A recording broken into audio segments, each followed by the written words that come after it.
Hello everyone, কেমন আছো তোমরা? আশা করছি তোমরা সকলে খুব ভালো আছো আর আমিও খুব ভালো আছি। তো আজকে হচ্ছে ষষ্ঠী বলবো না সপ্তমী বলবো জানি না, কারণ দুটোই এক মানে প্রতিদিনই যেন দুটো করে দিন পড়ছে, মানে সপ্তমী একই দিনে হচ্ছে, আবার ষষ্ঠীও একই দিনে হচ্ছে, মানে এইরকম টাইপের হচ্ছে, খুব একটু কীরকম যেন একটা আম, যাই হোক যাওয়াটা বটে। আজকে কালকে যেহেতু পঞ্চমী ছিল তো আজকে ষষ্ঠী। তো শুভ ষষ্ঠী, তোমাদের সকলকে জানাই মহাষষ্ঠীর অনেক অনেক ভালোবাসা, অভিনন্দন, প্রীতি, শুভেচ্ছা, সমস্ত কিছু। খুব ভালোভাবে পুজো কাটাও, প্রতিটা দিন যেন তোমাদের খুব ভালো হয়, ভগবানের কাছে এটাই প্রার্থনা করি, মায়ের কাছে এটাই প্রার্থনা করি।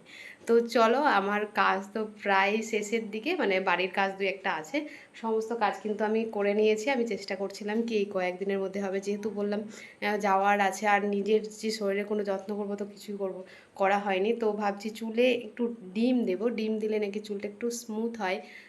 আর ভাবছি চুল, আমি যেহেতু পার্লারে যাই না, সেহেতু চুল কাটা বলো কোনো কিছু বলো সব নিজে নিজেই করি। এমনকি আইব্রোটা করেছি, তাও নিজে নিজেই কিন্তু আমি করেছি। তো দেখো তো কেমন হয়েছে। আমার যেহেতু আইব্রোটা খুব একটা বেশি বেরোয় না, তার জন্য আমি না নিজে নিজেই করে নিই। তো এখানে জাস্ট আমার চুল যেহেতু বেশি নেই, তো আমি জাস্ট সামনে একটু সামান্য এরকম টাইপের লক্স টাইপের একটু কাটিং করব দুই সাইডে, লেয়ার টাইপের। ঠিক আছে, তো চলো দেখো কী করে আমি কাটিং করছি। এটা কিন্তু আমার সাথে হয়ে থাকে, আমি সবার জন্য করে দিই কিন্তু আমার করার কেউ নেই। যেহেতু বাড়িতে আমি একটাই মেয়ে, মানে শ্বশুর বাড়িতে, ননদটা সবাই নিজের নিজের বাড়িতে, তো আমি কিন্তু এরকম নিজে নিজে কেটে থাকি সব দিনই। আর আমি কিন্তু সবাইকে কেটে দিই, কিন্তু আমার কাটার লোক থাকে না।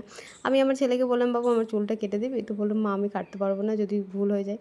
তো যাই হোক, ও কেটে দিতে পারলো না, তো আমি নিজে নিজেই ভাবলাম চলো নিজে নিজের কাজটা নিজে নিজেই করে নেবো। আর পার্লারে গিয়ে এই তো পাতলা চুল, তারপরে পার্লারে গিয়ে যদি দিই, তো এই যে যতটুকু আমি নিজে করলাম না, এটারই বোধহয় তো দেখো আমি নিজে নিজেই চুলটা কেটে নিলাম। তো কেমন হয়েছে দেখো, আমি আমি জাস্ট একটু সামান্য কেটেছি। এই দেখো, একটু লেয়ার টাইপের, আমি বললাম না একটু লেয়ার টাইপের করে কাটবো। তো চলো আমি দেখাই কি ব্লাউজগুলো যেগুলো আছে আজকে নিতে আসবে। তো এখানে আমি ব্লাউজগুলো রেডি করে নিয়েছি, শুধু আয়রন করতে বাকি আছে, তো আয়রনটা করে নেবো, তারপরে আমাদের বাড়ির যেই সব কাজগুলো আছে সেগুলো করব। তো তার আগে মাথাতে নিয়ে নেব ডিমটা, তার জন্য চুলটা কেটে নিলাম। তো ডিমটা দিয়ে নেব, ঠিক আছে, ডিমটা দিয়ে নিই। তো আমার চুল কিন্তু খুবই পাতলা, তোমরা দেখে বুঝতেই পারছো। তো চলো, এখনও কোনো কিছু রেডি হয়নি, দেখতে পাচ্ছ কোনো কিছু পরিনি, যেমন নর্মাল থাকে সেরকমই। তো চলো ব্লাউজগুলো তোমাদের দেখিয়ে দিই। মুখের হাসি দেখে নিশ্চয়ই তোমরা বুঝতে পারছো কি কতটা ফ্রি হয়ে গেছি। সত্যি কথা বলতে, কাজ যখন থাকে তখন মনে হয় কি কী করে করব। যাই হোক, ফাইনালি কাজ শেষ, মানে কাস্টমারের কাজ শেষ, বাড়ির কয়েকটা কাজ আছে। তো এই যে ব্লাউজগুলো দেখছো, এগুলো কিন্তু আমি নিতে চাইনি, তো এগুলো জোর করেই দেওয়া বলতে পারো, কি না করে দিতেই হবে। তো এই 4 থেকে 5টা ব্লাউজ আমি করতে চাইনি, কোনো মতেই নিতে চাইনি, কিন্তু এমন কান্নাকাটির মতন ব্যাপার হয়ে যাচ্ছে যদি না দিচ্ছি, তো এরকম ব্যাপার। তার জন্যই যাই হোক করে দিলাম একটু, মানে অসুবিধা ঠিক ঠিক নয়। আমি নবমী দশমী পর্যন্ত কাজ করেছি, কিন্তু আমার এবছর না করতে ইচ্ছে করছিল না, মানে আমার ভালো লাগছিল না। আসলে কবে থেকে সেই কাজ করছি, তো একটা মানে বিরক্তিভাব চলে এসেছিলো। যাই হোক, ফাইনালি কাজ কমপ্লিট হয়ে গেছে। তো আমি এবার চুলে নিয়ে নেব ডিমটা। তো চলো, এই পুজোর কয়েকদিনে এরকম ব্লগ শেয়ারই করব তোমাদের সাথে, ঠিক আছে, এরকম ব্লগ টাইপেরই ভিডিও আসবে, কারণ এখন আর মেশিনে বসা হবে না, আর ইচ্ছেও করছে না সত্যি কথা বলতে। তো চলো ডিমটা আমি দিয়ে নিই মাথাতে, দেখি কেমন হয় চুলটা, জানি না। হেনাটা কিনতে যাওয়া হয়নি, আজকে হলে হয়তো যাবো একবার বাজারে। তো চলো ভিডিওটা দেখতে থাকো। বিয়ের আগে পুজো মানেই ছিল কি বলো তো, চুলের যত্ন, মুখের যত্ন, শরীরের যত্ন, কত কিছু চিন্তাভাবনা, এই ড্রেস কোন ড্রেসের সঙ্গে কী জামা পরবো। কিন্তু এখন আর ওইসব কিছুই মনে হয় না, কাজ কাজ করে আর সময়ই হয় না নিজের শরীরের কোনো যত্ন করি, বা কোনো ইচ্ছেও হয় না কি কোনটার সাথে কোনটা পরবো, কোনো রকম ডিসাইড কোনো কিছু থাকে না, নিজের জন্য হয়ও না। আর সত্যি কথা বলতে, পুজোতে এরকম কাজ করে করে রাত জেগে জেগে তখন আর পুজোর সময় মনে হয় না কি বেরোয়। তো যাই হোক, ডিমটা নিয়ে নিচ্ছি। তো ফাইনালি বললাম কি চলো, আসলে কালকে তো অষ্টমী পড়ে যাচ্ছে, তো ভাবলাম কি এই ডিমগুলো আর অষ্টমী পুজোর দিন নেব না, তার জন্য ভাবলাম কি আজকেই নিয়ে নিই। আর হেনাটা কিনতে যাওয়া হয়নি, অনেক দিন থেকেই ভাবছিলাম যাবো কিন্তু আর বাজারে যাওয়া হয়ে ওঠেনি। তো যাই হোক, ডিমটা আজকে লাগিয়ে নিলাম। আর এখানে ডিমটা লাগিয়ে ভালো করে হাতটা ধুয়ে না, এটাকে আমি চুলটাকে গুটিয়ে রেখেছি। চুল দেখতে পাচ্ছ, চুলটা গুটিয়ে রাখানোর পরে কী রকম একটা বাজে বিদঘুটি লাগছে না দেখতে, কিছু করার নেই।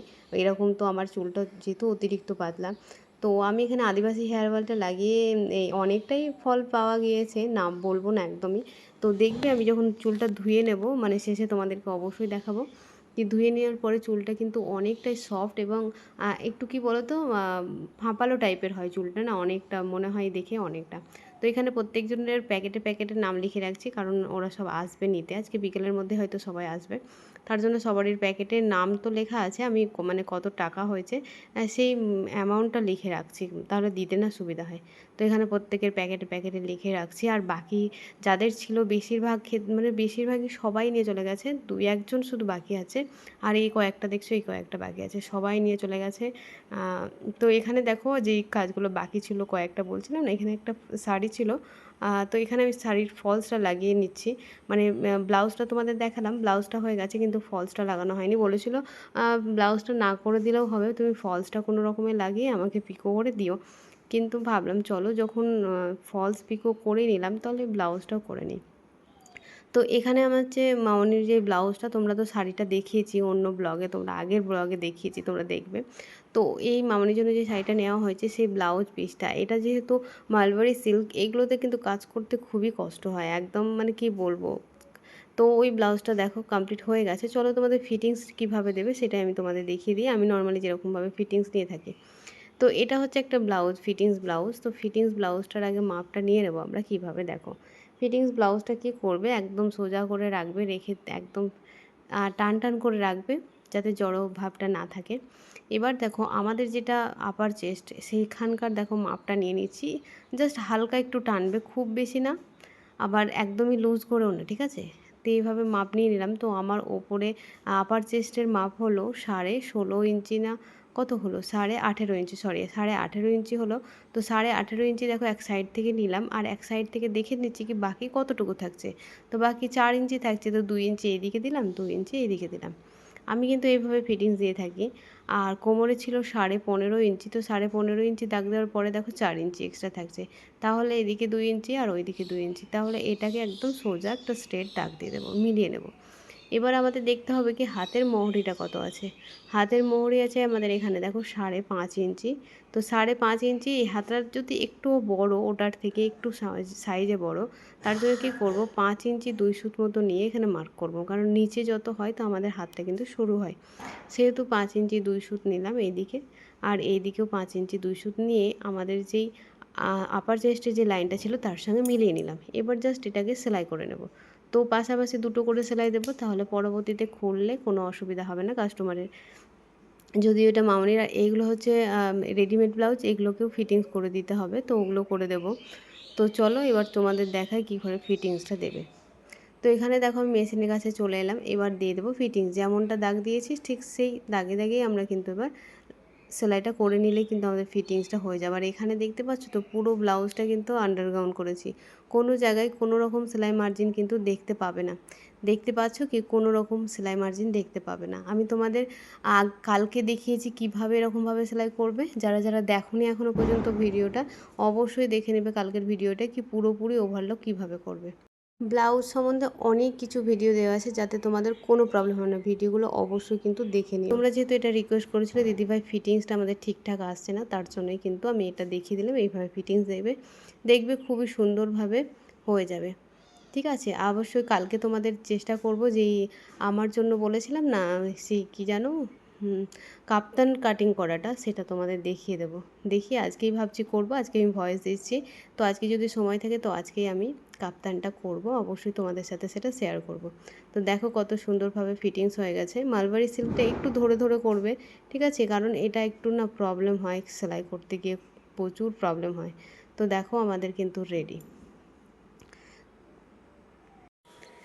তো দেখো আমি চুলটা ধুয়ে নিয়েছি, মানে 1টা 1.5টা হবে, আমি কিছুক্ষণ মানে 2 ঘন্টা মতো রেখেছিলাম, তারপরে ধুয়ে দিয়েছি। তো চুলটা অনেকটাই সফট হয়, আমি এখনও চুলটা না আঁচড়ানো হয়নি, তো অনেকটাই সফট হয়। তো এটা যদি ঠিকঠাকভাবে ইউজ করা হয় তাহলে কিন্তু চুলটা ভালো থাকে। তো আমি চুলের যত্ন সেরকমভাবে করাই হয় না, মানে একদম পাতলা চুল, তারপরেও যত্ন করি না। তো যাই হোক, আজকের ভিডিওটা কেমন লাগলো তোমাদের অবশ্যই কমেন্টে জানাবে, আর ভালো লাগলে প্লিজ চ্যানেলটাকে সাবস্ক্রাইব করে রেখো। আর ব্লগ ভিডিও দেখতে চাইছো তো প্লিজ তোমরা কমেন্টে জানাবে, তাহলে আমার না ব্লগ করতে একটু ভালো লাগবে কি না তোমরা দেখতে চাইছো, ঠিক আছে। আর আমি যে আজ নতুন ফোনে ভিডিও করছি, তার কোয়ালিটিটা কেমন হয়েছে সেটা অবশ্যই কিন্তু জানাবে, ঠিক আছে? আজকে পুরো ভিডিওটা কিন্তু আমি আমার নতুন ফোনে শ্যুট করছি, ঠিক আছে? তো চলো বন্ধুরা, দেখা হচ্ছে কালকে নতুন কিছু নিয়ে। আর তোমাদের সাথে যতটা পারবো শেয়ার করার চেষ্টা করবো ডেইলি। তো চলো, টাটা।